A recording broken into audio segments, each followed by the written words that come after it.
ঢিং সমষ্টিৰ মৈৰাধজত কংগ্ৰেছ দলৰ সজাগতা সভা। আগন্তুক 2026 চনৰ বিধানসভা নিৰ্বাচনক লৈ ৰাজনৈতিক দলসমূহৰ মাজত কুচকাৱাজ চলি আছে।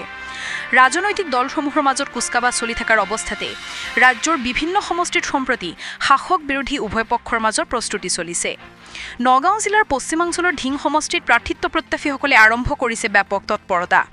নিৰ্বাচনী কৰ্মশালা, যোগদান সভা, সজাগতা সভা আদি বিভিন্ন কাৰ্যসূচীৰ মাজেৰে সমষ্টিৰ ৰাইজৰ মাজত প্ৰচাৰ চলাইছে। তাৰ মাজতে নগাঁও জিলাৰ ঢিং সমষ্টিৰ মৈৰাধজত আজি কংগ্ৰেছ দলৰ এখনি সজাগতা সভা অনুষ্ঠিত কৰা হয়।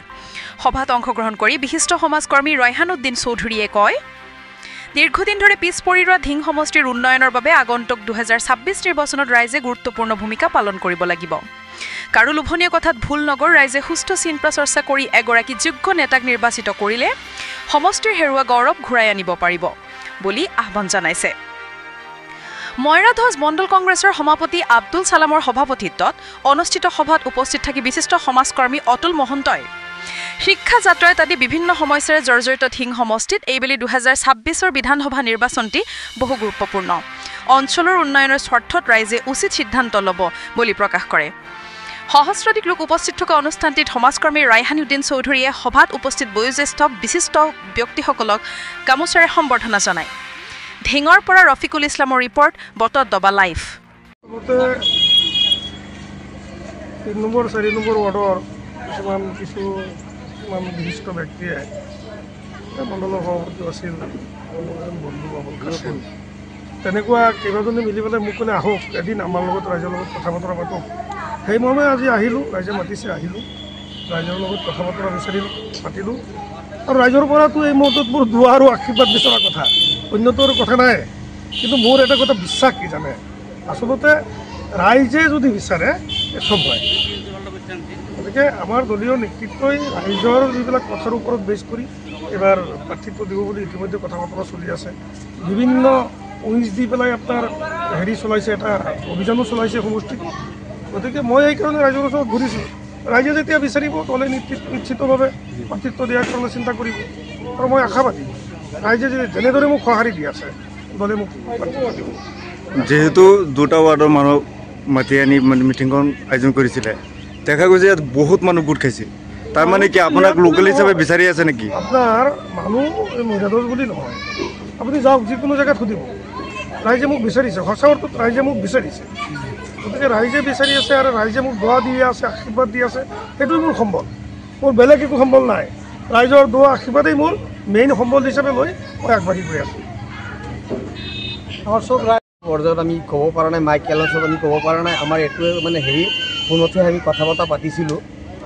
যদিও ফোনত কথা পতা পাইছোঁ, অসংখ্যক মানুহ হৈছে, প্ৰায় 300ৰ ওচৰত মানুহ হৈছে। গতিকে আমাৰ ইয়াত যদি আমাৰ ৰেহান চৌধুৰী চাহাবে টিকেট পায় আৰু যদি দলে টিকেট নিৰ্ধাৰিত কৰি দিয়ে, তেতিয়াহ'লে আমাৰ 99% ভোট আমি ইয়াৰ পৰা দিব পাৰিম, অসংখ্যক ভোট আমি দিব পাৰিম বুলি আমাৰ এটা 100% আমাৰ আশা আছে। আৰু আমাৰ মানে যিমান কষ্ট কৰিব লাগে আৰু যিমান কৰি দিব লাগে আমি এইখিনি কৰি দিম। আৰু আমাৰ ধৰক আমাৰ কংগ্ৰেছৰ হাত মজবুত, কংগ্ৰেছ আমাৰ শক্তিশালী কৰিব লাগে। আজি য'ত থেকে আমি কংগ্ৰেছৰ এমএলএ নোপোৱাৰ কাৰণে আজি 20 বছৰ ধৰি 20 বছৰ ধৰি যদি আমি কংগ্ৰেছৰ এমএলএ পোৱা নাই, আমি অনুভৱ কৰিব পাৰিছোঁ আমাৰ ঢিং সমষ্টি কিমান পিছপৰা হৈ আছে, আমাৰ ৰাস্তা ঘাটৰ পৰা পিছপৰা হৈ আছে। আমাৰ বহুত অসংখ্যকভাৱে আমাৰ মানে কষ্ট ভোগ কৰি আছোঁ। আমি যিমান পাৰোঁ সিমান কষ্ট ভোগ কৰি আছোঁ। আমি কিন্তু কোনো জেগাত আমি যাব নোৱাৰিলোঁ আৰু যাব পৰা নাই। গতিকে আমাৰ যদি লোকেল এজন এমএলএ আমি পাওঁ, আমাৰ ৰেহান চৌধুৰী চাহাবক আমি পাওঁ, তেতিয়াহ'লে আমাৰ গৌৰৱ, আমাৰ দেশৰ গৌৰৱ, আমাৰ সমষ্টিৰ গৌৰৱ, এনেকুৱা এটা ভাল মানুহক দিব লাগে। আৰু আমি অসংখ্যক ভোটত আমি বিপুল ভোটত আমি জিকাই দিম বুলি আমাৰ 100% আমি আশা কৰিছোঁ। সচেতন ব্যক্তি আছে, কি ক'ব? আমি আমাৰ হিচাপে আমি যথেষ্ট আমি কওঁ যে আমাৰ ৰায়হান চৌধুৰী চাহাব যদি হয়, আমাৰ ঢিং সমষ্টিৰ যিখিনি কাম হ'ব লাগে গোটেইখিনি কাম আমি কৰিব পাৰিম, এইটো আমাৰ আশা। গতিকে আমি ৰায়হান চৌধুৰী চাহাবক প্ৰাৰ্থিত্ব হিচাপে তেওঁক টিকেট দিবৰ কাৰণে আমি বিচাৰিছোঁ। আৰু আমাৰ দলে যাতে ৰায়হান চৌধুৰী চাহাবক টিকেটটো দিয়ে, তাৰ বাবে আমি দিয়ে যদি আমি অনেক ধন্যবাদ জ্ঞাপন কৰিম।